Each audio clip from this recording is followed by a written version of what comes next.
Hi friends, இன்னைக்கு என்ன வீடியோனா மதுரை ஸ்டைலில் காரசாரமான மசால் பொடி அரைக்கலாம் வாங்க.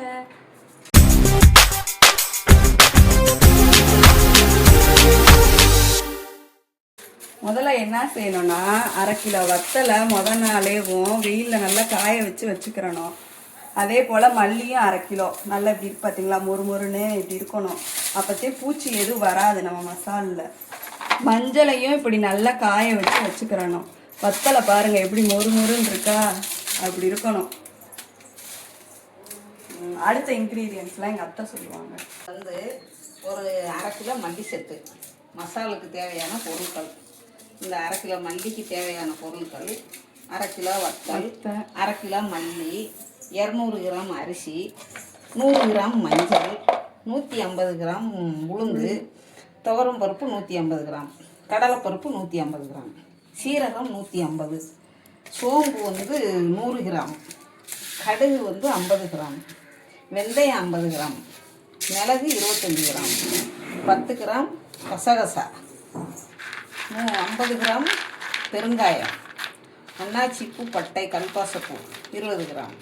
இது எல்லாத்தையும் ஒன்றா சேர்த்து மசாலா அரைச்சி எல்லா வகை குழம்புகளுக்கும் போடலாம். எல்லா குழம்புகளுக்கும் இந்த மசால் பொடியை போடலாம். எங்களுக்கு அரைக்க தெரியாது. இது வரைக்கும் நான் இந்த சமையல் பொருட்களை பார்த்ததே இல்லை. இன்னைக்கு ஃபர்ஸ்ட் டைம் பார்க்குறேன். எல்லா வேலையும் எங்கள் அத்தையே செஞ்சு கொடுத்துருவாங்க எனக்கு. வாங்க ஸ்டார்ட் பண்ணலாம். ஃபஸ்ட்டு என்னென்னா, அடுப்பை பற்ற வைக்க போகிறாங்க. சாமியை கும்பிட்டுக்கோங்க அத்தை. நான் சொல்கிறதெல்லாம் செய்கிறாங்க பார்த்தீங்களா. தேவையில்லை. இப்போ 150 கிராம் சீரகத்தை அப்படியே பொன்னரம்ப வறுக்கணும். எண்ணெய் எதுவும் ஊற்றலை? எண்ணெயெல்லாம் இதுக்கு தேவையில்லை. இதுக்கு எண்ணெய் தேவையில்லை. எண்ணெய் தேவையில்லை. லேசாக சுடு சட்டியில் வறுத்து சட்டி சூடாகவும் அப்படியே போட்டு வறுத்துக்கிற வேண்டியது. அப்படியே இந்த அப்படியே வறுத்து சூடாகவும் கருகிற வரைக்கும் வறுக்கணுமா? லேசாக சூடு பண்ணி அப்படியே கொட்டணும். அதே சீரகத்தோட ஒரு மகிமை. ரொம்ப கருகை வறுத்தோம்னா டேஸ்ட் இருக்காது மசாலா. இது சீரகம். ரெண்டாவது சோம்பு. சோம்பு அதே மாதிரி லேசான சூடில் வறுத்து அப்படியே கொட்டணும். சோம்பு வறுத்தாச்சு. அதுக்கு கடுகு. கடுகு வெடிக்கிற போகிறத கடுகு வெடிக்காது. வெடிக்கும், இருந்தாலும் பொரிச்சிடணும். படப்படப்படன்னு பொரிக்கையும் வெடிக்குமா? ஆனால் வெடிக்கும். படப்படப்படன்னு பொரியவும் அப்படியே கொட்டிடணும். ரொம்ப கருகு விட்டுறக்கூடாது. அதே கடுகு அப்போதே டேஸ்ட்டாக இருக்கும். இதெல்லாம் நம்ம வறுத்துக்கிட்டு இருக்கோம். அப்படியே போடலாம்ல. அப்படியே போட்டால் குழம்பு அது டேஸ்ட் இருக்காது. குழுகுலுன்னு இருக்கும். பருப்பெல்லாம் வறுத்தாட்டே எல்லா பருப்பையும் ஒரு ரவுண்டு லேசாக வறுத்துடணும். வறுத்து போட்டாட்டே அந்த குழம்புக்கு நல்லா இருக்கும். இல்லாட்டி இத்தனை வறுவல் வறுக்கிறதுக்கு பேசாமல் பாக்கெட் வாங்கி போட்டுருலாம். அந்த பாக்கெட் அது உடம்புக்கு கெடுதி. பாக்கெட் இப்போ உணவுகள்லாம் பாக்கெட்டுக்கே அதிகமாக சாப்பிட்றாங்க. இவ்வளோ வேலை வாக்குறதுக்கு பாக்கெட்னா குழப்பமாக இருக்கும். வேலைக்கு தக்கன உடம்புக்கு நல்லாயிருக்கும். அதான் வறுக்கிறனால வறுக்கிற நாட்டு மசாலா. அதுக்கு மிளகு இளம் சூடுலேயே பொறுத்து அப்படியே போட்டுருவோம். லேசான வறுவல் வறுத்து கருக விடாமல் எல்லா பொருளையும் கரெக்டான பக்குவத்தில் லேசாக வறுக்கணும். லேசாக பொறுத்து போட்டுக்கணும். அடியில் சூடாக மசால் பொடியிலலாம் வண்டு வருது இல்லை சார், அது எங்கேருந்து வருது? மசால் பொடி நல்லா வத்தல் எல்லாம் காய போடாமல் அரைக்குறையாக வறுத்து போடுறதுனால அந்த வண்டு நம்ம சுத்தமானதை நல்லா வறுத்து செஞ்சுருக்கோம். நல்லா காய போட்டோம். இப்போ இந்த ஒரு கிலோ வறுத்தா எத்தனை மாதம் தான் இருக்கும்? அது குடும்பத்துக்கு தக்கன. பெரிய குடும்பம்னா 3 மாதத்துக்கு வரும். சின்ன குடும்பம்னா 5 மாதத்துக்கு கூட வரும்.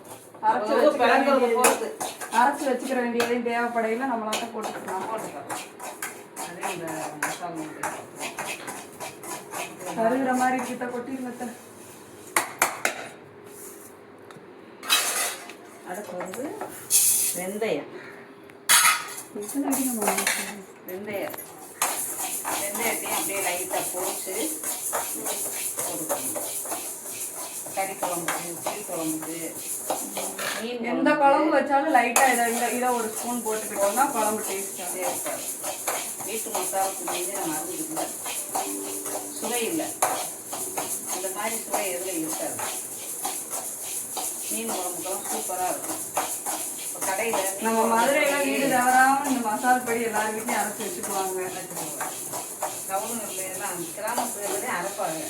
டவுன்களில் பாக்கெட்டை வாங்கி பாக்கெட் வச்சுக்குவாங்க. வாங்கி கெமிக்கல். இது வந்து கடலைப்பருப்பு. கடலைப்பருப்பு வந்து 150 கிராமு கடலைப்பருப்பு. இதை நல்லா சட்டியை காய வச்சு நல்லா வறுத்து கொஞ்சம் ஒரு பாதி வறுவல் வறுத்துடணும். இல்லாட்டி குழம்பு வந்து குழப்பலான்னு இருக்கும். வறுத்து போட்டாட்டே கருக விடாமல் வறுத்தாட்டே வந்து குழம்பு டேஸ்ட்டாக இருக்கும். கறி இருக்குனாலும் கறி நல்லா இருக்காது. கருக விடாமல் வறுக்கும். அப்படியே வறுத்துக்கிட்டே இருக்கணும். கரண்டியை வச்சு கிண்டிக்கிட்டே இருக்கணும். கிண்டுறதை ஸ்டாப் பண்ணோம்னா கறி போகும். கறி போயிடும். அப்படியே கிண்டிக்கிட்டே இருக்கணும். அடுப்பை ஸ்லோவில் வச்சு இப்படி கிண்டிக்கிட்டே இருக்க முடியாது. அதனால ரெடிமேடா இவங்ககிட்ட வாங்கிக்கிறது. இது வந்து கடலைப்பருப்பு இதே வறுத்துக்கணும். வறுத்து எல்லாத்தையும் மொத்தமாக நல்லா வரைக்கும் ஊற வச்சு போடுவாங்க. என்ன சார்? கடலைப்பருப்பு வந்து இந்த கடலைப்பருப்பு போடுவாங்கல்ல, அந்த பருப்பு மசாலாவும் போட்டு மசாலாவுக்கு போட்டுக்கலாம். இது வந்து போட்டாதே இந்த குழம்புக்கு டேஸ்ட்டு கிடைக்கும். 1 கிலோ மசாலா சேர்த்துன்னு கடையில் கேட்டா கடைக்காரங்க போட்டு கொடுத்துருவாங்க. 1/2 கிலோ மல்லி, 1/2 கிலோ வத்தை. கடைக்காரங்களே இதெல்லாம் போட்டு கொடுத்துருவாங்க. போட்டுருவாங்க. செட்டாக போட்டு கொடுத்துருவாங்க. 1/2 கிலோ செட்டுன்னு கேட்டோம்னா கடலைப்பருப்பு, துவரம்பருப்பு. உங்களுக்கு வந்து இந்த லெவல் இதோட அளவுலாம் தெரியல அப்படின்னா பேரையில் நாங்கள் கடை வச்சுருக்கோம், ஆனந்தம் சூப்பர் மார்க்கெட். அங்கே போய் நீங்கள் கேட்டிங்கன்னா 1 கிலோ 1/2 கிலோ எல்லாமே கொடுத்துருவாரு. ஆனந்தம் ஸ்டோரில் முக்குச்சாலை மெயின் ரோடு எங்கள் கடை இருக்கு. 1/2 கிலோ செட்டு 490 ரூபா வரும். 1/2 கிலோ 490 ரூபா வரும் மாட்டேன். 490 ரூபா தான் இது 1/2 கிலோ செட்டு. கடையில் சூப்பராக போட்டு கொடுத்துருவாங்க. ஆனந்தம் ஸ்டோரில் பத்து ரோட்டில் உசிலம்பட்டி ரோட்டில் இருக்குது ஆனந்தம் ஸ்டோரு. அங்கே வந்து பக்கத்தில் ஒரு காய்கறி வண்டி வேற இருக்கு. அடையாளம் தெரியாதவங்க நீங்க முக்குச்சாலையில இறங்குனீங்கன்னு வச்சுக்கோங்க, அங்க ஆனந்தம் ஸ்டோர்னு கேட்டா கொண்டு போய் உங்களை இறக்கி விட்டுருவாங்க. கடையில் பஸ்ல வராது, அதாவது ரூட் சொல்லுவாங்க. அங்க இருந்து பக்கத்துல 4வது கடை தான் எங்க கடை. மசாலா சரக்கு எல்லா சரக்குமே இருக்கு. மொத்த கடை. அதனால 1/2 கிலோ 1 கிலோ இந்த மாதிரி வந்து ரேஷியோவும் டிஃப்ரென்ஸ் ஆகும். நீங்க உங்களுக்கு இது கன்ஃபியூஸா இருந்தா நீங்க போய் அங்க கேட்டீங்கன்னா உங்களுக்கு மொத்தமாவே எடுத்து கொடுத்துருவாருங்க. உளுந்த பருப்பு இது நல்லா வறுத்துறணும். 3/4 வாசி வறுத்துட்டு கருது விடாமல் வறுத்துறணும். எண்ணெய் ஊற்றவே விடாது. எந்த பொருளுக்கு எண்ணெய் ஊற்றி. நீங்க கல்யாணம் முடிச்சதுல இருந்தே இதை வறுத்து வச்சுக்கிறீங்களா? 50 வருஷம். எனக்கு வயசு 58. அப்ப இருந்தே இதை வறுத்து வச்சு 15 வயசு வந்து தெரியாது. 15 வயசு வரைக்கும் 15 வயசுலயே கத்துக்கிட்டீங்களா? 40 வருஷமா அது இது எனக்கு தெரியுது. எங்கள் அம்மா வீட்டில் இருக்கையே நான் கற்றுக்கிட்டேன். அதனால நான் வந்து இன்னைக்கிட்டே ஃபர்ஸ்ட் டைம் இத்தனை பொருள் இருக்குன்னே பார்த்துருக்கேன். எனக்கு தெரியாது. அதனால உங்களுக்கு தெரியாதவங்க இதை பார்த்து தெரிஞ்சுக்கோங்க. ஆமா, எது டவுட் இருந்தாலும் கேளுங்க கமெண்ட்ல, எங்க அத்தைகிட்ட கேட்டு சொல்றேன். இது வந்து இந்த குழம்பு வந்து இதெல்லாம் வறுத்து அரைச்சு குழம்பு வச்சோம்னா செட்டிநாடு குழம்பு மாதிரி இருக்கும். காரப்புளி செட்டிநாடு குழம்பு மாதிரி இருக்கும். அரிசியை வந்து போட்டோம். அரிசியை வந்து போட்டிருக்கோம். இது அரிசியை லைட்டாக பொரிக்கணும். அரிசியை பொரித்து ஒரு பாதி வறுவல் வறுத்து இந்த அரிசியை சட்டியில் போட்டு இந்த அரிசியெல்லாம் நம்ம ஸ்நாக்ஸ் மாதிரி வறுத்து சாப்பிடுவோங்க. அதுவும் சாப்பிடலாம். மசாலுக்கு கொஞ்சம் போட்டாங்க குழம்பு டேஸ்ட் அதிகமாக இருக்கும். அதிகமாக கொஞ்சம் பொடி மசாலா பொடி கூட இருக்கும். குழம்பு டேஸ்ட்டாக இருக்கும். இதெல்லாம் வந்து கடைப்பொடியில் வந்து சேர்க்க மாட்டாங்க. அந்த கடையில மசாலா சரக்கு சேர்க்கையில வந்து இந்த அரிசியெல்லாம் சேர்க்க மாட்டாங்க வீட்டில். இது எவ்வளோ ரேஷியோ? இது எவ்வளோ அளந்து கொடுத்துருக்கீங்க? 200 கிராம் அரிசி, 200 கிராம். 1/2 கிலோ மல்லி, 1/2 கிலோ வத்தலுக்கு 200 கிராம் 200 கிராம் அரிசி. இதெல்லாம் சேர்த்து ஒன்றா வறுத்து வறுத்து அரைச்சோம்னாக்க பொடியும் கொஞ்சம் கூட இருக்கும். குழம்பு டேஸ்ட்டாக இருக்கும். குழம்பு டேஸ்ட்டாக இருக்கும். இதெல்லாம் வறுத்து போட்டாவே அந்த பக்குவம் வரும். எங்கள் மதுரை ஸ்டைலுக்கு இதெல்லாம் பண்ணணும் நாங்கள். கொஞ்சம் நாளாக இருந்தாலும் பொடி கெட்டு போகாது. இப்படி வறுத்து போட்டோம்னா பொடி வந்து கெட்டு போகாது. எல்லாத்தையும் ஒரு வறுத்துக்கிறாங்க. வறுத்தாவே அந்த அதில் இருக்க அந்த இதெல்லாம் போய் டேஸ்ட்டு கொடுக்கும்.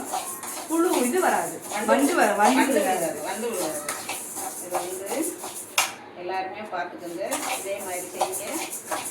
உங்கள் வீட்லேயும் குழம்பு வச்சிங்கன்னா 4 வீட்டுக்கு மறக்கும். இத்தனை ப்ராசஸ் இருக்குது கைஸ். நாங்கள் என்ன செய்கிறோம்னா இப்படி ஒரு பாக்ஸை மட்டும் கொடுத்துருவோம். ஒரு பாக்ஸை மட்டும் கொடுத்தோம்னா எல்லா வேலையும் இந்த வேலையெல்லாம் செஞ்சு நமக்கு பாக்ஸில் பொடி வந்துடும். அது வந்து எங்கள் அத்தை வந்து அப்படி எங்களுக்கு வச்சாங்க. இப்போ எல்லா வேலையும் முடிஞ்சிருச்சு. எல்லாத்தையும் வறுத்து வச்சுக்கிட்டு நாளைக்கு கொண்டு போய் மிஷினில் கொடுத்து அரைச்சி ரைஸ் மில்லில் கொடுத்து அரைக்கணும். அரைச்சி பொடி பண்ணி வச்சுக்குவோம். தேவையானப்போ குழம்புல கொஞ்சம் கொஞ்சம் போட்டுக்குவோம். இதே மாதிரி வேற எதுவும் வீடியோஸ் வேணும்னா கீழே கமெண்ட் பண்ணுங்க. அடுத்து எங்கள் அத்தையை வச்சு நிறைய வீடியோஸ் போடலான்னு ஐடியாவில் இருக்குது. இந்த சேனல் பிடிச்சிருந்துச்சுன்னா லைக் அண்ட் சப்ஸ்கிரைப் பண்ணிடுங்க. வேற